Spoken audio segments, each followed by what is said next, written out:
ओहो, क्या हाल चाल भाई लोग। क्या हाल चाल केसारी लवर।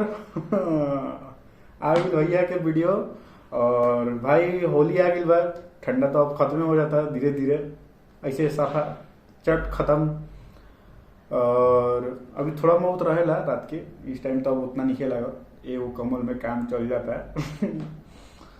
और आप लोग बताइए आप लोग के का हाल चल बा। हम बहुत भाई बहुते बढ़िया बानी और आप लोग की कृपा से बहुत बढ़िया रहबो करम।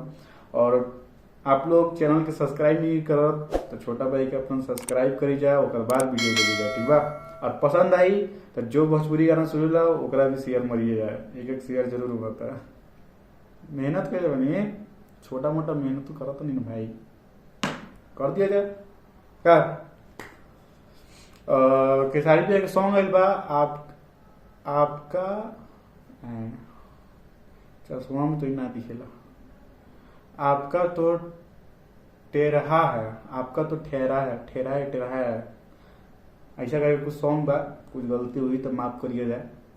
ऐसे ही मुंह उठा के हम वीडियो बनाए आ जाएंगी।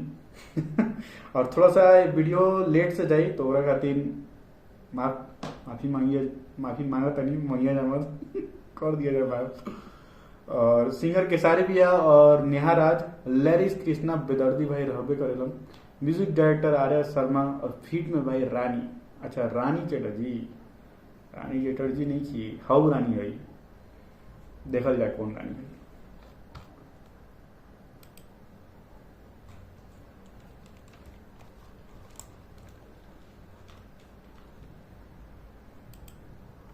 तो सबसे पहले मेरी तरफ से आप सभी को हैप्पी होली।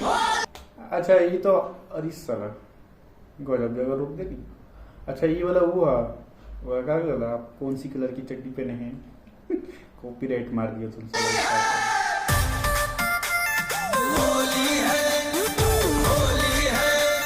अरे हम जैसे कहीं नहीं के सारी वैसा ही कलर भाई, ऐसा नहीं ना।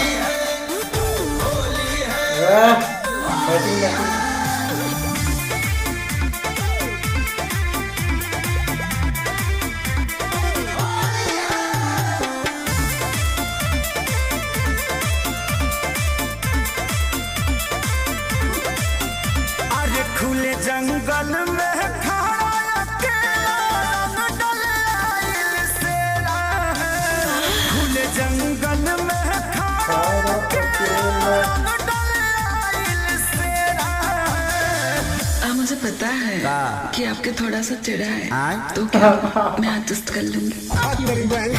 तेरा टेढ़ा है पर मेरा है, तेरा टेढ़ा है पर मेरा है।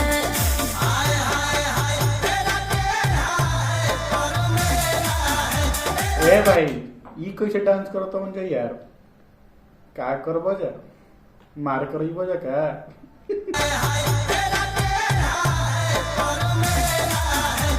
नया डांस से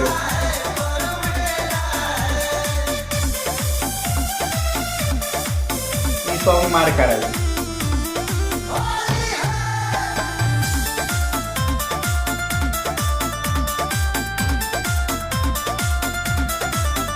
हाँ, इज्जत जुगाए खातिर खड़ा रोगना।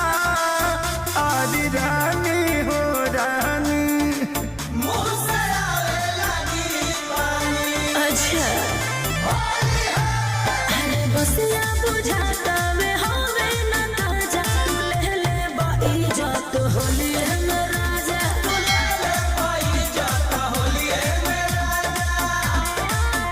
अरे ये बड़ू गावे लगो तो साधारण चलो गले में हमार डेरा है। सुनो, तो फोन पे काहे बात करो तड़ो। डांस करो ना मर दे, अच्छा लगत रहे। सुनो, कौन सी? हाथ कहाँ है आपके? अरे हाथ से तो फोन पकड़ा हूँ। हाँ हाँ पता है हाथ पे फोन पकड़े हो, मैं वो दूसरी वाले हाथ की बात कर रही हूँ। अरे क्या क्या करूँ मैं इसका, क्या करूँ? सब पता चल रहा है। तेरा टेढ़ा है पर या मेरा है, तेरा टेढ़ा है पर मेरा है। हाय हाय ए भाई अरे भाई साहब कुतवन की डांस करता हूँ, मतलब एक अलग ट्रेंड हो गई डांस के भाई। डांस मतलब डांस भी भयानक बा, प्लस पॉइंट जो फनी करता रहबे करला, चेहरा देख के ही हंसी आइला, आदमी दिल खुश हो जाला। और जो जो चीज और भी मीम जो यूज होता है, एक नंबर सॉन्ग बनल बा यार।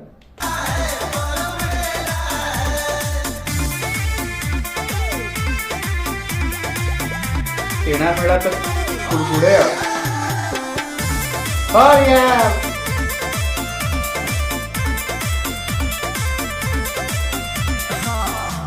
बाड़ू अकेला आखेला पानी ठीक है। तहरा फेरा में बानी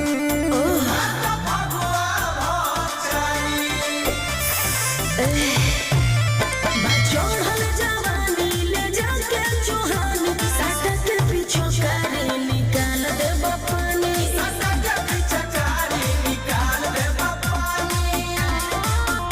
अरे कृष्णा के सारी खिया देंगे प्यारी फलों में वो तम के है। सुनो एक केला खिला दो ना। ले ले मुझे पता है। तेरा टेढ़ा है पर मेरा है, तेरा टेढ़ा है पर मेरा है।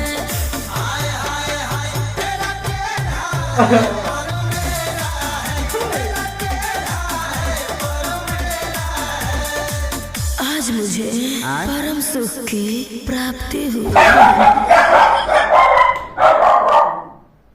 बैकग्राउंड साउंड के भाई थोड़ा सा माफ करिए, जब तक चुप ना हुई, जब तक गेट में खोलम ठीक बा, कोई आइल बा तो ओकरा खातिर दिल से शुक्रिया कर दी माफी मांगे तनी।